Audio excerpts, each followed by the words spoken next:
30 सितंबर को राजा भैया और पंडित धीरेन्द्र शास्त्री की मुलाकात होती है। उसके कुछ दिनों बाद योगी आदित्यनाथ और रघुराज प्रताप सिंह की एक सीक्रेट मुलाकात होती है।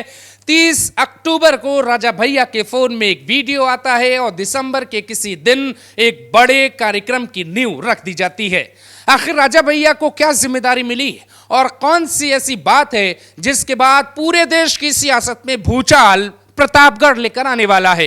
पूर्वांचल में क्या कुछ ऐसा चल रहा है जिसकी जानकारी आपको नहीं है, तो सुनिए ये 5 मिनट का वीडियो, कैसे राजा भैया के नेतृत्व में पूर्वांचल से हिंदू राष्ट्र की मांग होने वाली है।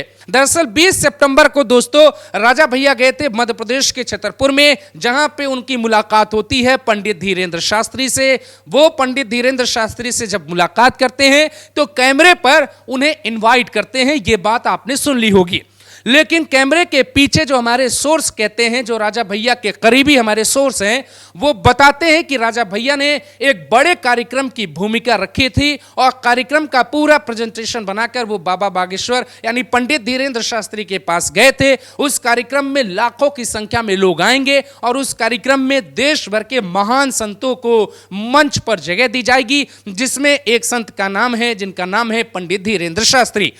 बाबा बागेश्वर से मुलाकात करने के बाद ऐसा कहा जा रहा है, राजनीतिक गलियारों में इस बात की चर्चा है कि दीपावली के एक हफ्ते पहले राजा भैया और योगी आदित्यनाथ की एक गुपचुप मुलाकात हुई थी और उस गुपचुप मुलाकात में यह सब कुछ तय हो गया है कि पूर्वांचल से ही हिंदू राष्ट्र का नारा जो है वो मजबूत होना चाहिए। आपने देखा होगा कि तमिलनाडु की राजनीति हो या फिर मध्य प्रदेश की राजनीति हो, पवन कल्याण हो या फिर बाबा बागेश्वर हो, हर कोई हिंदू राष्ट्र की मांग करने लगा है, सनातन रक्षा बोर्ड की मांग करने लगा है। राजा भैया कुछ दिन पहले राजस्थान जाते हैं, जहां पे वो कई नेताओं से मुलाकात करते हैं, रविंद्र भाटी से मुलाकात करते हैं, लेकिन उसी बीच वो पाकिस्तान से आए शरणार्थियों से भी मुलाकात करते हैं और हिंदुत्व को लेकर उनका ये ट्वीट आपके सामने है। उसके पहले राजा भैया बांग्लादेशियों को लेकर भी कुछ ट्वीट करते हैं और योगी आदित्यनाथ उन्हें यह समझाते हैं, ये कहते हैं, ऐसी चर्चा है कि राजा भैया का जो कद है वो प्रतापगढ़ से आगे निकल के हिंदुस्तान की राजनीति पे क्यों नहीं छा सकता है। आपको याद होगा कि महाराष्ट्र में बाला साहब ठाकरे का कद कैसा था। मराठा आंदोलन उन्होंने शुरू किया, लेकिन मराठा आंदोलन कब हिंदुत्व का आंदोलन बन गया, इसकी जानकारी शायद महाराष्ट्र में रहने वाले लोगों को भी नहीं लगी होगी। तो राजा भैया की उम्र जब 55 साल हो रही थी, उसके एक दिन पहले यानी कि 30 अक्टूबर को ही पंडित धीरेन्द्र शास्त्री का एक वीडियो आता है जिसमें राजा भैया को बधाई दी जाती है उनके जन्मदिन के मौके पर। बेती के लोगों ने बधाई दी और ये आमतौर पर हर बार होता है।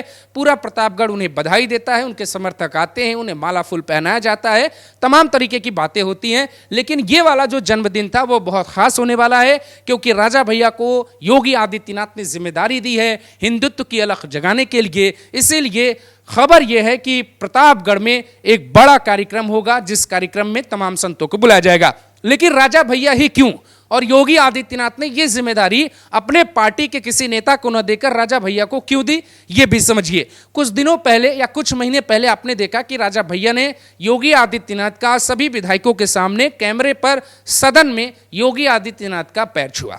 आपको लगा होगा कि शायद उनका कोई पॉलिटिकल फायदा होगा, इसलिए योगी का उन्होंने पैर छुआ। लेकिन कहानी पढ़ने पर आपको पता ये लग जाएगा कि राजा भैया और योगी आदित्यनाथ की जो दोस्ती है वो बहुत पुरानी है। जब प्रतापगढ़ में जिया उल हक नाम के एक डीएसपी की हत्या गांव वालों ने कर दी थी, उन दिनों समाजवादी पार्टी की सरकार में राजा भैया मंत्री हुआ करते थे और योगी आदित्यनाथ गोरखपुर के सांसद।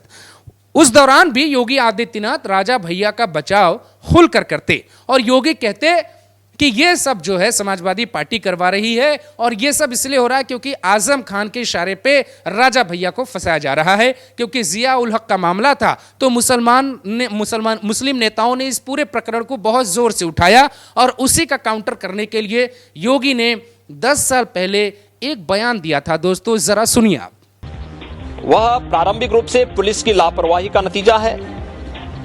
दूसरा, सीओ की हत्या महज एक दुर्घटना है, उसकी जांच किए बगैर पूरी सच्चाई निष्पक्ष ढंग से समाज के सामने आनी चाहिए और तब उसके बाद ही कोई कार्रवाई की जानी चाहिए। आजम खां की साजिश का शिकार राजा भैया बने हैं और उनको उस साजिश में फंसाने के लिए आजम खान दोषी।